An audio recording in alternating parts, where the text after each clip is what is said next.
لہذا اس میں ہمارے دور دراز سے آئے ہوئے ماں اور بہنوں کے لیے بھی نصیحت ہے کہ بچوں کی تعلیم و تربیت میں ماں کا بھی بہت اہم رول رہتا ہے. وہ اگر چاہے تو اپنے بچوں کو کہیں سے کہیں پہنچا سکتا ہے، ترقی کی راہیں دکھا سکتی ہے. تو خیر وہ بھی اس چیز میں حصہ لے. اور امام بخاری علیہ رحمہ کی والدہ نے جس طریقے سے اپنے بچے کی تعلیم و تربیت کی، اسی طریقے سے اپنے بچوں کی ہر ماں دینی تعلیم و تربیت کی کوشش کریں اور فکر کریں. تو امام بخاری علیہ رحمہ کے والد اسماعیل کہہ رہے تھے اپنی دولت کے بارے میں کہ جو کچھ میں دولت چھوڑ کے جا رہا ہوں یا جو کچھ دولت میں نے اکٹھا کی ہے، اس میں حرام تو دور کی بات، کوئی مشکوک اور مشتبہ لقمہ بھی نہیں ہے. لہذا علم دین پڑھنے پڑھانے والوں کے لیے ضروری یہ ہے کہ وہ حلال رزق کا اہتمام کرے، اس کی پابندی کرے. اور ایسے بھی قرآن اور حدیث کے اندر رزق حلال کی بڑی اہمیت آئی ہے کہ اس کے بغیر انسان کی عبادت قبول نہیں ہوتی ہے. صحیح مسلم کی ایک لمبی حدیث، اللہ کے نبی صلی اللہ علیہ وسلم فرماتے ہیں کہ ایک شخص دور دراز کا سفر کرتا ہوا آیا، بال پراگندہ بکھرے ہوئے، کپڑے بھی بکھرے ہوئے ہیں، میلے کچیلے ہیں، ظاہری شکل و صورت سے بڑی تواضع اور انکساری، لیکن فرماتے ہیں کہ وہ دعا کر رہا ہے اللہ تعالیٰ سے، یا ربی کہہ کر. اللہ کے نبی صلی اللہ علیہ وسلم فرماتے ہیں کہ کہاں سے اس کی دعا قبول ہوگی؟ اس کا لباس حرام، اس کا کھانا حرام، اس کا پینا حرام، اس کی پرورش حرام غذا سے ہوئی ہے. اس لیے جو بھی انسان، جو بھی مسلمان دیندار بننا چاہتا ہے، اپنی عبادت کو اللہ تعالیٰ کی یہاں قبولیت کے درجے تک پہنچانا چاہتا ہے، اس کو رزق حلال کا اہتمام کرنا ہوگا. اللہ تعالیٰ ہم سبوں کو اس کی توفیق عطا فرمائے. امام بخاری علیہ رحمہ نے فرمایا کہ میری اس دولت میں حرام دور کی بات کوئی مشکوک و مشتبہ لقمہ بھی نہیں ہے. ان کی والدہ امام بخاری علیہ رحمہ کی والدہ یعنی ماں بڑی نیک عابدہ زاہدہ خاتون تھی. کہتی ہیں کہ امام بخاری علیہ رحمہ جب چھوٹی عمر کے تھے، اچانک ان کی بینائی، آنکھ میں کوئی بیماری ہوئی اور بینائی دھیرے دھیرے ختم ہو گئی، نظر نہیں آ رہا تھا امام بخاری علیہ رحمہ کو کچھ. ان کی والدہ اللہ تعالیٰ سے بہت دعائیں کی. کہتی ہیں ایک دن خواب میں حضرت ابراہیم علیہ السلام کو دیکھا. انہوں نے ان کو بشارت دی کہ اللہ تعالیٰ نے آپ کی دعا سن لی اور آپ کی بیٹی کی بینائی واپس کر دی. امام بخاری علیہ رحمہ کی ماں کہتی ہیں کہ جب صبح ہوئی تو دیکھا میں نے کہ امام بخاری علیہ رحمہ کی دونوں آنکھیں درست ہو چکی تھی. مورخین لکھتے ہیں کہ ان کی آنکھوں میں اتنی بینائی آئی کہ چاندنی رات کی روشنی میں انہوں نے التاریخ الکبیر نام کی کتاب لکھ ڈالی، چاندنی روشنی میں. لہذا آخر تک ان کی بینائی برقرار رہی. اسی طریقے سے امام بخاری علیہ رحمہ کھانے پینے کے اعتبار سے بڑے ہی سادہ لوح تھے، بڑی سادگی تھی ان کے اندر. کہتے ہیں کہ کئی روز تک یہ کلاس میں نہیں آئے. استاد نے پوچھا کہ کیا بات ہے، بخاری کہاں گئے محمد بن اسماعیل؟ ساتھیوں نے خبر لی تو کہتے ہیں کہ اپنے کمرے میں بیٹھے ہوئے ہیں چھپ کر. کیا بات ہے؟ کہا کہ کپڑے تک نہیں ہے ان کے جسم میں کہ جس کپڑے کو پہن کر وہ مجلس میں آئے، درس میں آئے. پھر ساتھیوں نے پیسے اکٹھے کیا اور ان کے لیے ایک جوڑے کپڑے خرید کر ان کو ہدیہ کیا. اس کپڑے کو پہن کر امام بخاری علیہ رحمہ پھر درس میں آئے. کھانے پینے کے اعتبار سے بھی کہ کہیں اگر سفر میں ہوتے، حدیث کی تلاش میں، اور کھانا پینا نہ ملتا، زاد راہ ختم ہو جاتا تو کسی سے مانگتے نہیں. اتنے خوددار تھے کہ کئی روز گھاس اور پتیاں کھا کر گزار دیتے تھے. ایک بار بیمار پڑ گئے، کمزور ہو گئے تو ان کے ساتھیوں نے ان کو ڈاکٹر کے پاس لے کر گئے. ڈاکٹر نے کہا کہ آپ کو روٹی سالن کے ساتھ کھانا ہوگا۔ امام بخاری علیہ رحمہ نے انکار کر دیا اور فرمایا کہ 40 سال سے میں نے سالن نہیں کھائی، صرف سوکھی روٹی پر میں نے گزارا کیا ہے۔ ڈاکٹر نے اصرار کیا کہ آپ کی کمزوری دور نہیں ہوگی، ساتھیوں نے اصرار کیا تو کہا کہ ایک چیز میں کر سکتا ہوں، وہ کیا کہ سادہ پانی میں روٹی ڈبو کر میں کھا سکتا ہوں، اس سے زیادہ نہیں۔ کھانے پینے میں نہایت ہی سادگی انہوں نے اپنایا ہوا تھا۔ اسی طریقے سے ایک پاک دامنی کے سلسلے میں مورخین لکھتے ہیں کہ امام بخاری علیہ رحمہ سمندری سفر میں نکلے تو اپنے ساتھ ایک تھیلے میں کچھ سونے کے سکے لیے، ہزاروں سکے۔ آدمی جب سفر کرتے ہیں اور دوسرے مسافر ہوتے ہیں تو سب ایک ساتھ مل جل کر بے تکلف ہو جاتے ہیں۔ ایک شخص امام بخاری علیہ رحمہ سے بہت ہی بے تکلف ہو گئے، باتوں باتوں میں امام بخاری علیہ رحمہ سے اس نے پوچھ لیا کہ آپ کی اس تھیلے میں کیا ہے؟ امام بخاری علیہ رحمہ نے فرمایا کہ اس میں سونے کی اشرفیاں ہیں کئی ہزار۔ اس آدمی کی نیت خراب ہو گئی۔ ایک رات کو جب سب جہاز میں سو گئے تو آدھی رات کو وہ شخص چیختا چلاتا ہوا اٹھ گیا اور اپنا سر پیٹنے لگا، رونے لگا اور کہنے لگا کہ میرے سونے کی اشرفیاں چوری ہو گئی ہے۔ لوگوں نے کہا کہ اچھا گھبراؤ مت، کوئی تو ابھی اترا نہیں، سب جہازی میں ہے، سب کی تلاشی لی جائے گی۔ امام بخاری کو بڑا تعجب ہوا کہ اس آدمی نے میری راز جان کر میرے ہی اوپر حملہ کیا۔ لہذا تلاشی جب شروع ہوئی تو امام بخاری علیہ رحمہ نے چپکے سے اس تھیلے کو اٹھایا اور سمندر میں ڈال دیا، کسی کو پتہ نہیں چلا۔ جب تلاشی ہونے لگی، سب کی تلاشی ہو گئی، وہ سونے کے اشرفی والا تھیلا کسی کے پاس نہیں ملا تو لوگ اس آدمی کو کوسنے لگے، برا بھلا کہنے لگے کہ تم نے جھوٹ کہا۔ خیر سب اطمینان ہو گئے، کشتی چل رہی ہے۔ وہ شخص تنہائی میں امام بخاری علیہ رحمہ کے پاس آئے کہ آ کر کہنے لگا کہ آپ نے وہ تھیلا کیا کیا؟ کیا کہ میں نے سمندر میں ڈال دیا۔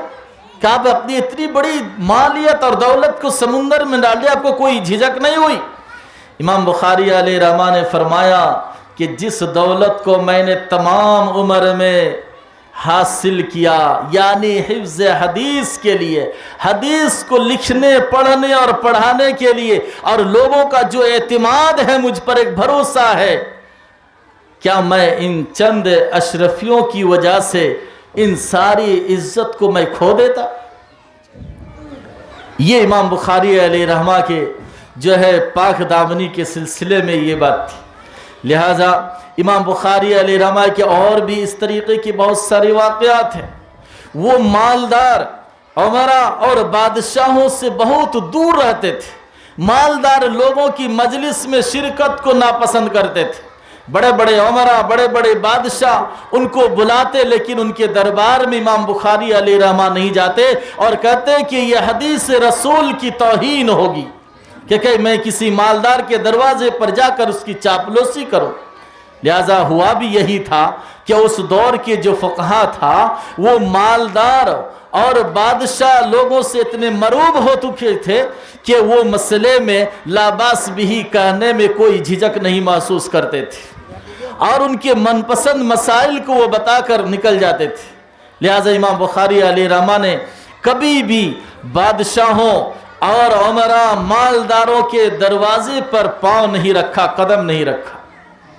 خود بخارا کا جو بادشاہ تھا انہوں نے بلا بھیجا، امام بخاری علیہ رحمہ جانے سے انکار کر دیے۔